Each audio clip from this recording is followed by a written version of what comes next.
What up, Chicken Nuggets? Welcome to the Sports Cards Are Dope podcast. In today's episode, we are carrying on our negotiation series. We're talking through tips and ideas and ways that you can negotiate, whether it's doing a sports cards deal or, buying a new car. Whatever it is, we're going to work through some tips and tricks we learned from Chris Voss and Never Split the Difference. Here we go.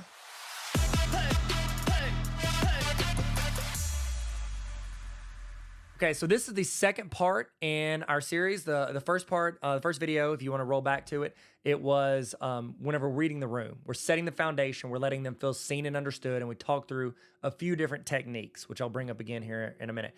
But this one, and this is a small, short episode, but it is pretty powerful, and it's the most powerful tool you can use in a deal, and that is silence. Silence, and not in a rude way, not in a mad way, but how do we leverage letting the airspace sit, which isn't great for podcasts, but great for negotiation. How do we let that sit, okay? So as we do with all this, we're going to use the golden circle, which is Simon Sinek's. We're going to do the why, the what, and the how. And so I'll start with the why. The why is humans hate silence. You see that? If you're listening on a podcast, you probably thought something messed up. What happened? Where'd it go? Everybody else watching me on the YouTube, you're like, did this dude just malfunction? Are we in a simulation? Did the dude shut down? No, but wasn't that weird? That just 3 to 5 seconds, I just sat there. That's weird. People don't like silence. And that's not just people, that's humans. So in negotiations, what the silence does, it's like pressure. It puts pressure on it because there's this level of uncomfortableness in doing a deal back and forth, especially if you're bouncing back and forth a couple times. There's this stress and this pressure. And when you add silence to that, it's like it tightens that pressure a little bit. Okay, it's like the water balloon gets a little bit more full. You know what I'm saying? And so whenever you add that silence in there, whoever breaks that silence, that's something that they're trying to relieve that pressure they're feeling. And so adding that silence in there, again, not in a rude way, not in a I'm going to float around then leave the table kind of way, but in a way where it's showing, hey, I'm going to breathe for a second and I'm thinking. And they start thinking, what are they thinking? What are they trying to do with that silence? So add that pressure in there with that. Now, that's the why. The why is because humans don't like silence, and it adds that pressure. Next is the what. This is the what. So this is a strategic silence. It's not just, I'm just going to be quiet and be like a weirdo who just pauses randomly between sentences. You're not doing that. You're adding that strategic silence, okay? It's either during your ask or in the response, okay? So when you're asking or responding, so if a dealer comes to you and you're like, oh, I really like this card. I love this. This is just a beautiful card that you have here. I bet that was an amazing card to have, or pull when you were a kid, and they're asking them about the story of how that card got in their hands, all that. And they're like, oh yeah, I bought that card for $500, but I know I can't lose on it. I gotta get at least $500, and I know there's some comps at it for $350, but I can't lose money on it. And then you just say, can't lose money on it, okay? Which is something we talked about in the last episode, which is you're mirroring them, so you can't lose money on it. And then you just let it sit. Let that air. I can't do it a lot on the podcast because it's not great for podcasts letting it sit for a while. People change the channel, but it's change the channel like I'm my parents. Talking about our wooden TV that sits on the ground.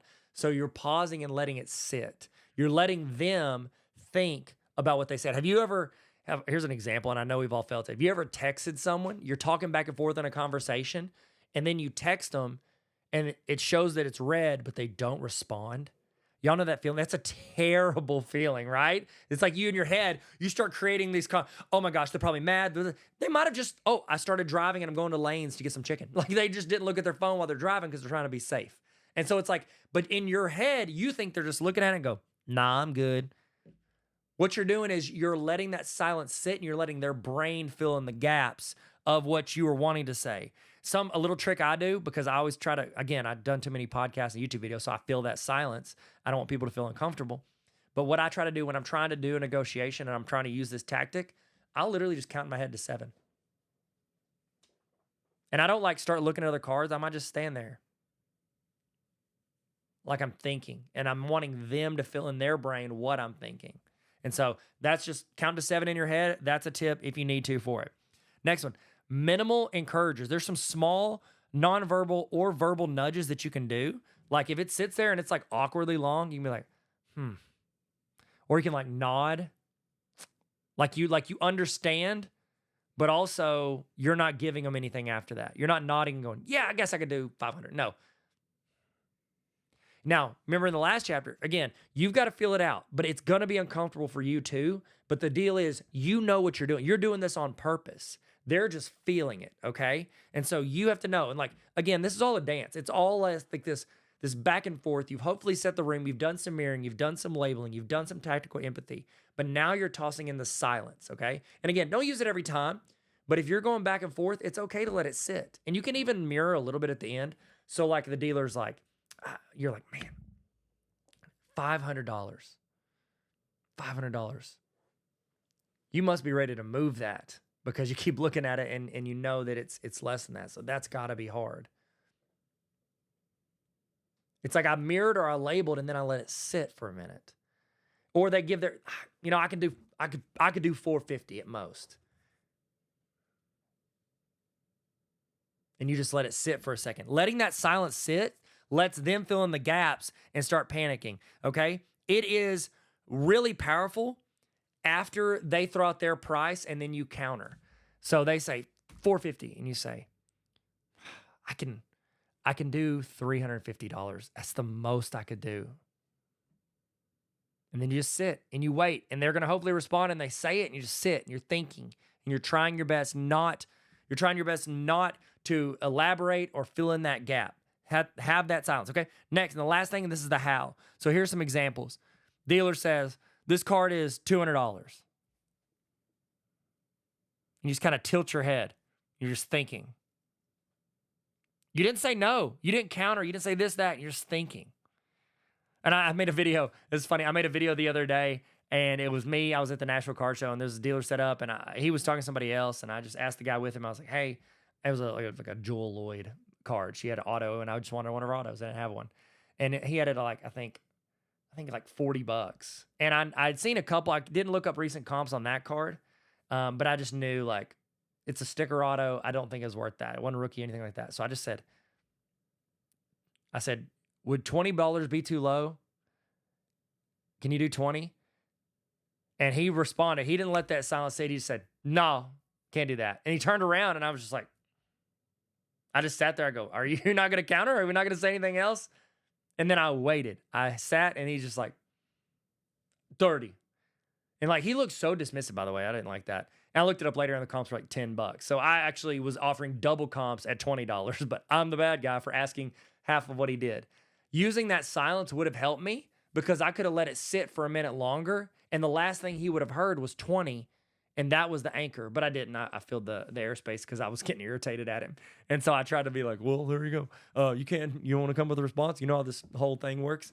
And so letting that silence sit is usually helpful because it's going to let them sit and start arguing with themselves in their head. Here's another example. So let's say you're sitting at a table and the dealer puts 3 cards. I want these 3. How much on these 3? And they say $500, okay? And then you just stand there with those cards and you're looking at them. You don't even respond to the 500. That's the last thing they said. And just looking through them. And you can even go, it's you're letting them create that narrative in their head. The power of silence is far underrated whenever you're doing negotiations because then that person is now, they're the ones saying something and then responding to it.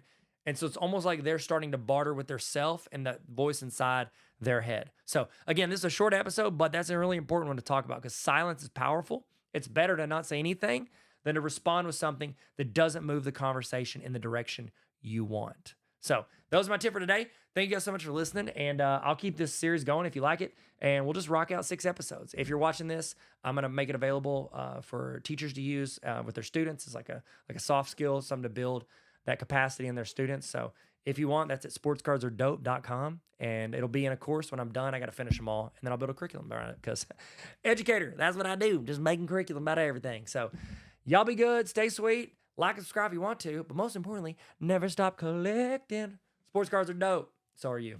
Later, y'all.